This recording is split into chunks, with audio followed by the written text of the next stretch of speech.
Dah nak dekat setahun dah GM Magnus Carlsen tak main chess klasikal dan minggu ni barulah dia main balik. Kita nak tengok game dia menentang GM wanita Zhu Jiner dari China. Kat sini Magnus main knight ke F3, kita ada pawn ke D5, G3, knight F6, bishop G2, C5 dan seterusnya castling 0-0. Kita dapat tengok kat sini macam opening Kings Indian Okey, G6 oleh hitam, D3, bishop G7, knight ke D2, knight C6 dan seterusnya pawn ke E4, terus mencabar pawn tengah kat sini.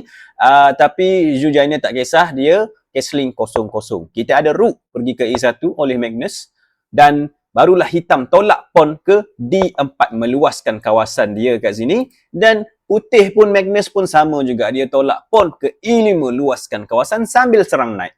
Jadi knight kat sini lari pergi ke D5 dan kita ada pawn ke A4. Kenapa A4 tiba-tiba? Sebab tak nak bagi pawn ke B5 lah, sebab dia nak letak knight dia kat sini. Okey.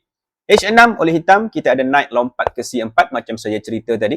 Bishop ke E6 dengan idea untuk buka laluan knight tu dan makan knight yang kuat kat sini. Okey, bishop D2 oleh Magnus, kita ada knight ke B6. Dua-dua sedang menyerang knight C4 tu, tapi Magnus kata tak apa, nak makan-makan tak ada masalah, dia tolak pawn ke B3 kawal macam ni. Kita tengok kat sini, kalau knight makan knight tersebut, Magnus akan makan guna pawn B dan dia akan dapat file B untuk dia buat serangan. Ini apa yang dia nak lah. Jadi kat sini hitam kata okey, dia tak nak macam tu, dia gerakkan knight dia pergi ke D5. Okey, kita ada knight ke H4 oleh Magnus kat sini. Dengan idea dia, dia larikan knight dia sebab dia nak tolak pawn ke F4 dan cuba buat serangan ke arah kingside.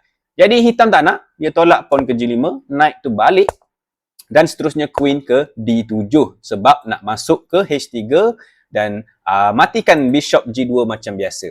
Kat sini Magnus tolak terus pawn ke H4, cuba untuk buka serangan di sebelah sini. Tapi sudah semestinya hitam tak nak, dia tolak lagi pawn ke G4, paksa knight masuk ke H2 dan tolak ke H5. Kalau korang tengok kat sini, nampak hitam memang betul sedikit seronok hitam lah sebab dia ada ruang yang luas kat sini. Cuma Magnus punya idea ialah dia nak tolak pawn F3 dan cuba untuk counter attack, serang balas dekat sini.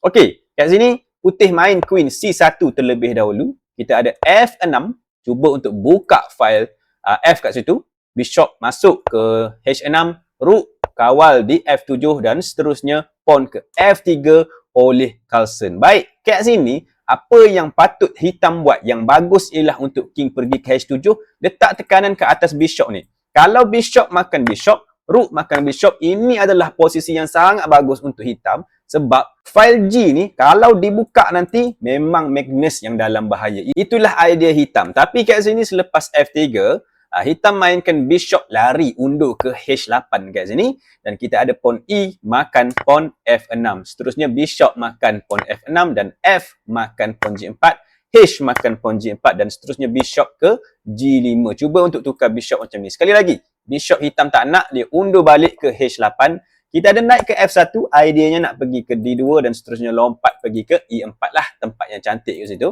Okey, knight C3 oleh hitam sebab satu dia nak letak knight dia tempat yang bagus, satu lagi dia nak buka ruang untuk bishop dia masuk dan buat serangan ke arah king. Kalau kita tengok dua-dua pemain kat sini cuba untuk menyerang lah. Okey, knight F ke D2 oleh Magnus, kita ada bishop ke D5 dan knight pergi lompat ke E4. Bishop makan knight E4, bishop makan bishop E4 dan rook A ke F8. Okey, apa ideanya kat sini? Ideanya hitam nak masukkan dia punya rook check kat sini dan kalau rook makan, dia tak makan rook tu, dia akan pergi check dekat E2 dan kita dapat tengok ada check dan nak makan queen percuma kat situ, ada fork. Jadi kat sini Magnus kata tak boleh jadi, dia pergi defend dengan bishop ke H6. Dia tak defend terus macam ni, tapi dia defend serang rook kat sini. Dan kita tengok rook tak boleh masuk F1. Kalau rook masuk ke F1 kat sini, memang putih makan je rook tu. Dan selepas knight pergi check ke E2, ya memang ada fork, tapi selepas king lari je ke G2, knight tak boleh makan pun queen ni. Kalau knight makan queen, memang ada checkmate kat sini, tak jadi apa-apa.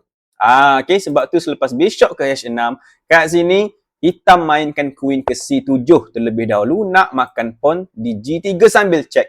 Tapi Magnus kata sebelum hitam check, dia dulu masuk check queen di G5 check. Dan kat sini hitam kena berhati-hati. Kalau dia tersalah blok dengan bishop G7, nampak macam normal, nampak macam biasa, tapi kat sini putih tak akan makan pun bishop tu. Dia akan queen makan pawn G4 dulu sambil kawal pawn ni, dan bila pawn tu mati, memang ada serangan yang sangat bahaya kat king hitam kat sini. Okey, sebab itulah selepas queen check kat sini, apa yang hitam buat ialah dia tutup ataupun blok dengan rook G7. Sambil blok, sambil kawal pawn belakang. Okey, bishop makan rook di G7, tapi kat sini bishop tu tak dimakan lagi. Dia makan dulu pawn G3 check dulu. Bishop blok di G2 dan barulah bishop makan bishop G7. Ya, memang nampak kat sini hitam hilang sedikit point, tapi dia ada serangan yang sangat kuat dan ini sebenarnya tak jelaslah siapa yang boleh menang. Okey, kita tengok sambungan dia. Magnus larikan king dia pergi ke H1, lari daripada pin tu. Kita ada rook masuk ke F2 macam biasa, nak makan bishop dan buat checkmate, dan rook G1 kawal macam ni. Okey, di posisi ni apa yang Magnus nak buat ialah dia nak buat perangkap sebenarnya. Dia nak pergi bishop check kat sini sambil buka serangan rook nak makan queen. Ini kita panggil discover check, serangan yang bahaya. Jadi kat sini Ju tersilap langkah. Sepatutnya apa yang dia buat ialah dia larikan king dia ke F8, lari daripada laluan check. Dan kat sini bila dia lari macam ni tak ada masalah, sebab walaupun rook A boleh datang ke F1, cuba untuk serang macam ni, tak ada apa-apa sebab knight boleh masuk ke E2 serang rook kat sini. Kalau rook makan rook, queen boleh makan, ada lagi serangan, dan bila rook pergi ke F1, nampak macam ada pin, betul tak? Nampak macam queen dah mati tapi tak jadi. Sebab knight lompat check kat sini, king lari dan boleh makan rook free. Yeay, menang. Itu apa yang patut hitam buat, lari kat sini. Tapi apa yang dia buat ialah dia tolak pawn ke E6, kawal macam ni, dan ini merupakan satu blunder. Kenapa? Kita akan tengok kesan dia lepas ni. Putih kat sini mainkan rook A pergi ke F1, kita ada knight masuk ke E2 macam tadi, rook makan rook, queen makan rook, dan sebab queen tu nak makan rook, jadi putih larikan rook dia sejauh yang mungkin, dan kat sini hitam sebenarnya dah tak ada step sangat. Putih lepas ni dia nak makan pawn ni, dan kalau hitam cuba kawal dengan tolak pawn ke G3, memang rook akan kembali ke F1 kat sini, dan kita dapat tengok queen tak boleh nak lari, queen tu pula mati terperangkap.